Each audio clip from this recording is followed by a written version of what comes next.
शून्य से संपूर्णता की ओर। बाबा विजयवत्स जी। अध्याय 9।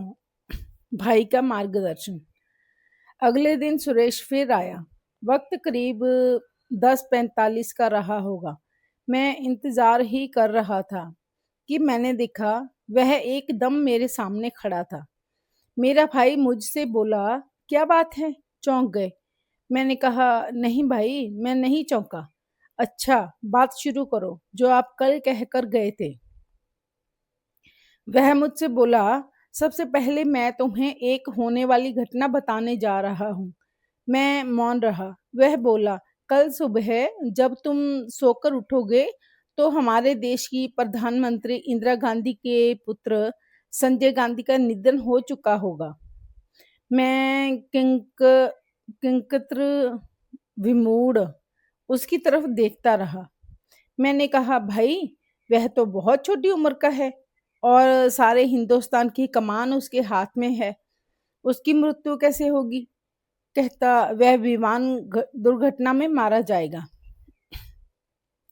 मैंने कहा, क्या रुक सकती है यह घटना? कहता, नहीं, यह तो होनी में लिखी है और किसी तरह से भी नहीं रुक सकती। मैंने कहा, इंदिरा के पास तो बहुत बड़े बड़े तांत्रिक, धीरेन्द्र ब्रह्मचारी और चंद्रा स्वामी जैसे लोग मौजूद हैं। वह क्या इस घटना को टाल नहीं सकते? कहते, नहीं, ये कतई नहीं टल सकती। यह घटना तो होकर ही रहेगी। मैं अचंभित हो गया। पता तो था मुझे, क्योंकि वह जब जीवित था मैं अक्सर उससे होने वाली घटनाओं के बारे में पूछता ही रहता था और वह मुझे सटीक उत्तर दिया करता था। लेकिन अब क्योंकि वह शरीर छोड़ चुका था तो मैं कुछ थोड़ा सा भ्रम में था कि अभी देह ना रहने पर क्या इसकी वह शक्तियां काम करती हैं जिसके द्वारा यह देखा करता था। मैं मौन हो गया और उसने अपनी बात कहनी शुरू की। मुझे बोला, भाई, इस संसार में बहुत सी ऐसी विचित्र धारणाएं हैं जो गलत हैं। गलत मंतव्य रखने वाले व्यक्तियों ने अपने लोभ की वश यह बातें फैला रखी हैं। पीढ़ी दर पीढ़ी यह लोगों को गुमराह करके धर्म भ्रष्ट किए जा रहे हैं, जबकि उन धारणाओं में तनिक भी सच्चाई नहीं है। मैंने कहा, मसलन? कहता, जैसे यह भ्रांति कि नर्क स्वर्ग सचखंड। मैंने कहा, सचखंड भी? कहता, हाँ, सचखंड भी। मैं बड़ा हैरान हुआ। सचखंड का इतने बड़े महान पुरुषों ने वर्णन किया है, वह गलत कैसे हो सकते हैं? और नर्क स्वर्ग तो वेद व्यास जी ने पुराणों में लिखा है और वेद व्यास जी इतने महान प्रसिद्ध पुरुष हैं, वह कैसे गलत हो सकते हैं? कहता, नहीं, यह वेद व्यास जी ने नहीं लिखा, यह सब लोभी पुरुषों ने लिखा है। उन्होंने इसके ऊपर नाम वेद व्यास जी का लिख दिया है। वेद व्यास जी ने जो कुछ लिखा है वह भी तुम्हें बताऊंगा, लेकिन फिलहाल मैं तुम्हें उन चीजों के बारे में बताता हूँ जो कि बिल्कुल गलत हैं। मैंने कहा, तुमने ठीक से देख लिया? कहता, हाँ, देखकर ही बोल रहा हूँ। तुम मेरे भाई हो और मैं तुम्हें ज्ञान देने के लिए आया हूँ। मैं तुमसे गलत थोड़े ही कहूँगा और मैं तुम्हें एक विधि भी बताऊंगा। उस विधि से तुम अपना शरीर छोड़कर मेरे साथ जा सकते हो। फिर तुम्हारे साथ जाकर मैं सारे ब्रह्मांड में तुम्हें दिखा कर लाऊंगा कि ढूंढो, कहाँ है नर्क, कहाँ है स्वर्ग। मैं इन पुराणों की कथा करने वालों से बहुत प्रभावित था। मैं अक्सर मंदिर में जाकर भगवान शंकर के दरबार में घंटों तपस्या किया करता था और शिव पुराण और अन्य पुराणों का पाठ भी किया करता था। दूसरे शब्दों में मैं पुराण पंथियों की पूरी प्रक्रिया किया करता था। पुराणों के ऊपर कोई व्यक्ति व्यंग्य या कटाक्ष करे, यह मुझे कतई मंजूर नहीं था। लेकिन यह तो मेरा खुद का भाई था और करुणावश वह मुझे बताने आया था। वह मुझे बताने ही नहीं, बताने ही नहीं आया था, बल्कि यह भी बताने आया था कि वह मुझे ब्रह्मांड में घुमाकर भी लाएगा। उसने कहा, "पहले मैं तुम्हें विधि बताऊँगा शरीर से बाहर निकलने की, फिर जहाँ तक भी हम जा सकते होंगे, वहाँ देखना कि कोई नर्क, स्वर्ग तुम्हें दिखता है?" मैंने कहा, "भाई, चलो आज मैं आपकी सभी बातें अंतर्मन से स्वीकार कर लेता हूँ। करनी ही पड़ेगी, क्योंकि तुम्हारे लिए मेरे हृदय में एक विशेष श्रद्धा का स्थान है। मैं तुम्हारी बातों को हल्के में नहीं ले सकता, नज़रअंदाज नहीं कर सकता।" यह कहकर मैं चुप हो गया। वह आगे बोलने लगा, "तुम सचखंड की बात पर हैरान हुए थे, लेकिन मैं उस सचखंड की बात नहीं करता, जिस सचखंड की बात यह सिद्ध और संत पुरुष करते हैं। मैं उस सचखंड की बात करता हूँ जिसका वर्णन यह पुराणपंथी करते हैं। यह नकली गुरु जिसका गायन करते हैं। उस सचखंड की बात मैं नहीं करता जो सत्य में है। लेकिन पुराणपंथी उस सचखंड की तो बात ही नहीं करते। इसलिए मैंने सचखंड शब्द का इस्तेमाल किया। मैं नकली सचखंड की बात करता हूँ, जिसके लिए यह गुरुजन कहते हैं कि हम तुम्हें आपके मरने के बाद सचखंड तक साथ ले जाएंगे और तुम्हें सचखंड में प्रवेश करवाएंगे। यह उनका वायदा बिल्कुल झूठा है, क्योंकि सचखंड में जाने के लिए एक विशेष प्रकार की योग्यता की आवश्यकता होती है। कैसे वह उन मापदंडों पर खरा ना उतरने वालों को, पापियों को सचखंड में पहुंचा देंगे। उनका शिष्य बन जाना सचखंड में प्रवेश एकमात्र मापदंड नहीं है। कपोल कल्पना वाले सचखंड की मैं बात कर रहा हूँ, जो नकली गुरु कहते हैं कि तुम मेरे शिष्य बन जाओ, मात्र शिष्य बनने से तुम सचखंड के अधिकारी हो जाओगे। उसकी प्रत्येक बात से मेरे भीतर तूफान उठा जा रहा था, क्योंकि वह मेरी सारी भावनाओं को तोड़े जा रहा था। मुझे समझ नहीं आ रही थी कि क्या सही, कौन सही है, लेकिन मैं अपने भाई, उस प्रामाणिक व्यक्ति की बातों को इनकार कैसे कर सकता था? उसने तो अपने जीवन काल में भी कुछ सत्य तथ्यों का अनुभव मुझे करवा दिया था। मैंने कहा, "भाई, बैठ जाओ, खड़े-खड़े थक जाओगे।" वह हँसा, कहता, "मैं कभी नहीं थकता, क्योंकि मेरे स्थूल शरीर नहीं है। थकता है हमेशा स्थूल शरीर। सूक्ष्म शरीर कभी नहीं थकता, और ना मुझे चलना पड़ता है, ना मुझे बैठना पड़ता है, ना मुझे घूमना पड़ता है।" मैंने कहा, "फिर तुम चलकर यहाँ नहीं आए?" कहता, "नहीं।" मैंने कहा, "फिर तुम यहाँ कैसे आए?" तो उसने समझाया कि सूक्ष्म शरीर में जैसे ही तुम कहीं जाने की कामना मात्र करोगे, अगले ही क्षण तुम उस स्थान पर पहुंच जाओगे। यह हैरान कर देने वाली बात थी मेरे लिए। मेरा रोम रोम बह रहा था। एक श्रद्धा की तरंग में एक झंझनाहट मेरे शरीर में फैल रही थी, जो मेरे सिर से पांव तक आ जा रही थी। मैं कंपायमान हो रहा था, ऊपर से यह बिल्कुल नई बातें। मैंने कहा, "भाई, तुमने आज यह जो बातें बताई हैं, यह तो बहुत क्रांतिकारी बातें हैं। सच पूछो तो यह विद्रोही बातें हैं।" वह कहता, "हाँ, विद्रोही उन लोगों को लगेंगी जो झूठे होंगे। जो सच्चे होंगे उन्हें यह बातें विद्रोही नहीं लगेंगी। वह इन बातों के स्वर में स्वर मिलाएंगे। ये गलत धारणाएं हैं जो इन लोगों ने आपके अचेतन मन में हजारों हजारों सालों से बैठा रखी हैं।" मैंने कहा, "फिर?" और मैं चुप हो गया। वह आगे कहता, "तुम्हें नहीं पता, मैंने बहुत से मंदिर के पुजारियों को मंदिरों की गोलक में से धन चुराते देखा है।" मैंने कहा, "भाई, धन कैसे चुरा लेते होंगे यह लोग, जबकि वहां तो ताले लगे होते हैं?"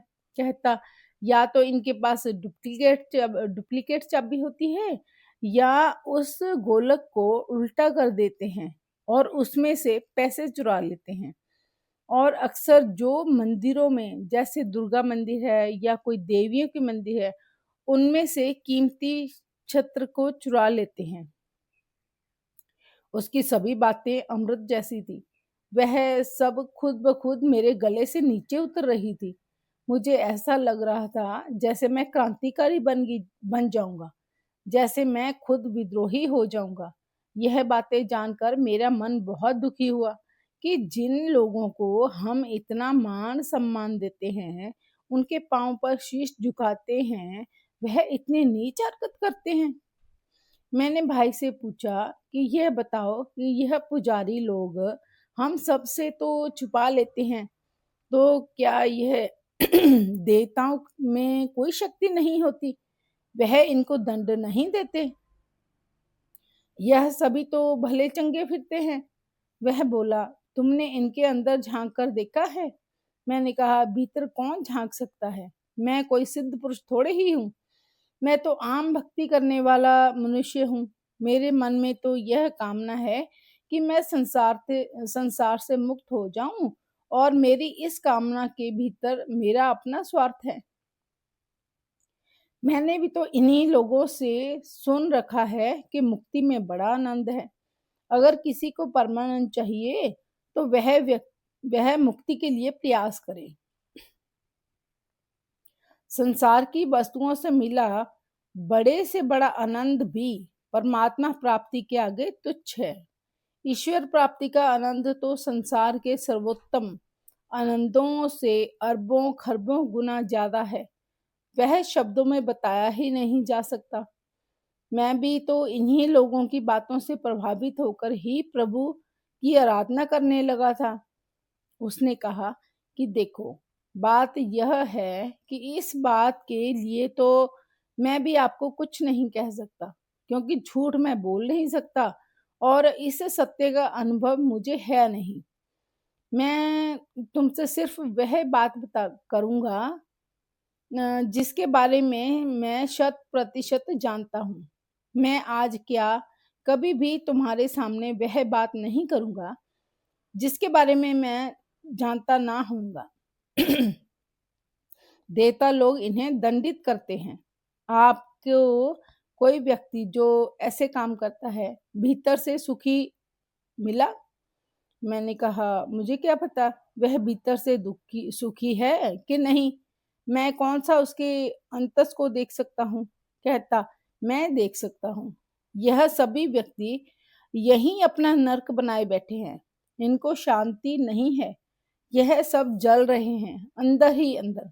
मैं चुप हो गया।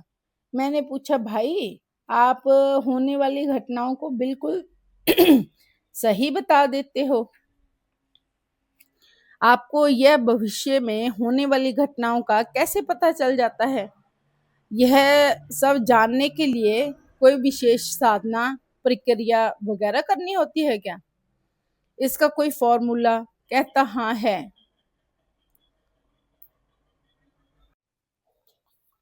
इसका कोई फॉर्मूला है? कहता, हाँ है। मैंने पूछा, क्या मैं सीख सकता हूँ? और क्या आप मुझे सिखा दोगे? कहता, बिल्कुल सिखाऊंगा। मैंने फिर पूछा, इसके लिए मुझे क्या करना होगा?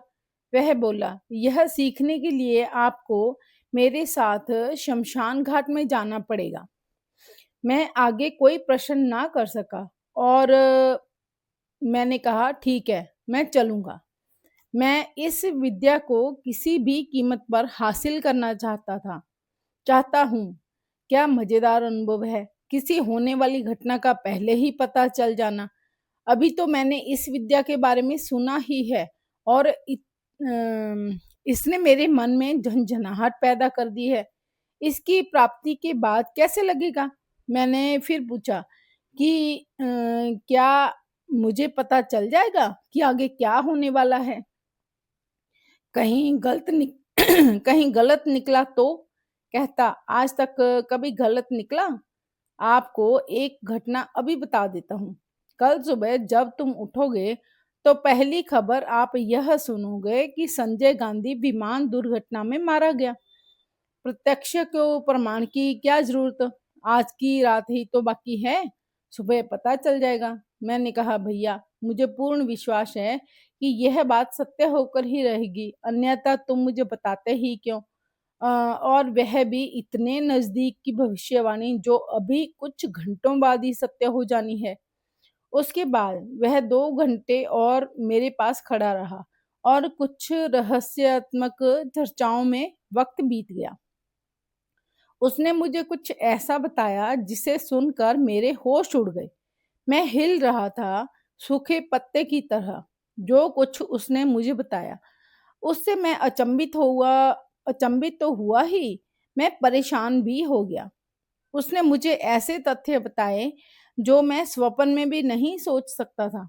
यह तथ्य मैंने सुने तो लेकिन अभी मुझे इनका कोई ज्ञान ना था।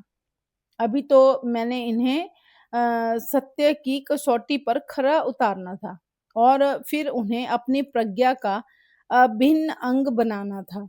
बातें बड़ी ही गहरी और उलझनदार थी। क्षमा करना, वह बातें मैं आपसे अभी साझा नहीं कर पाऊँगा। साझा करने योग्य बातें मैंने आपसे साझा कर दी। उसने कहा, मैं कल फिर आऊँगा और इतना ही वक़्त कल भी दूँगा। इसके बाद लगातार उसने मेरे पास आना शुरू कर दिया और हमने शमशान में जाने का कार्यक्रम बनाया। इसमें एक बड़ी अड़चन आई। मैं अपने घर में सोया करता था।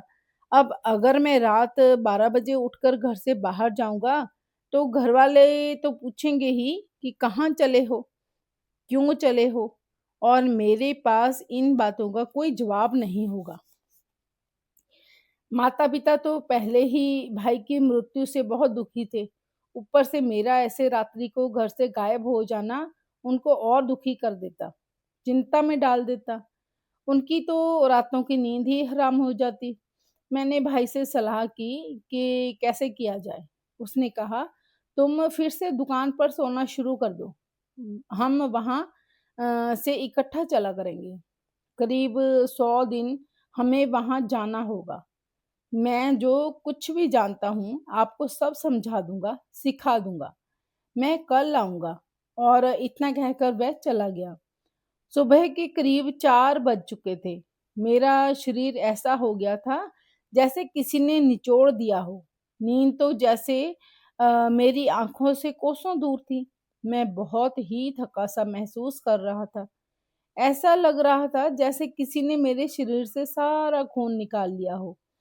मैं अर्ध चेतनावस्था में बैठा ना जाने कब तक सोचता रहा और ना जाने मैं कब सो गया। मेरी आँख तब खुली जब मेरी माता मुझे जगाने आई कि बेटा 11 बज गए हैं, उठ जाओ। आज तुम्हें क्या हो गया है? मैं उठा और उठकर बैठ गया। मेरी आदत थी कि मैं आधा किलो की पूरी गड़वी चाय की भर के पिया करता था। तेज पत्ती और तेज मीठे वाली। उतनी देर में हमारी भाभी जी चाय की गड़बी भर के ले आई और साथ में 4 पीस खाने के भी। यह मेरी रोज की दिनचर्या थी। मैंने अभी चाय पी ही थी। उसी वक्त मेरा बड़ा भाई मेरे पास आया और मुझे उसने कहा, भैया, इंदिरा गांधी का बेटा संजय गांधी विमान दुर्घटना में मारा गया। मैं काँपा और मुझे फिर से सुरेश की बहुत याद आई और मैं फिर से रात का इंतज़ार करने लगा। धन्यवाद।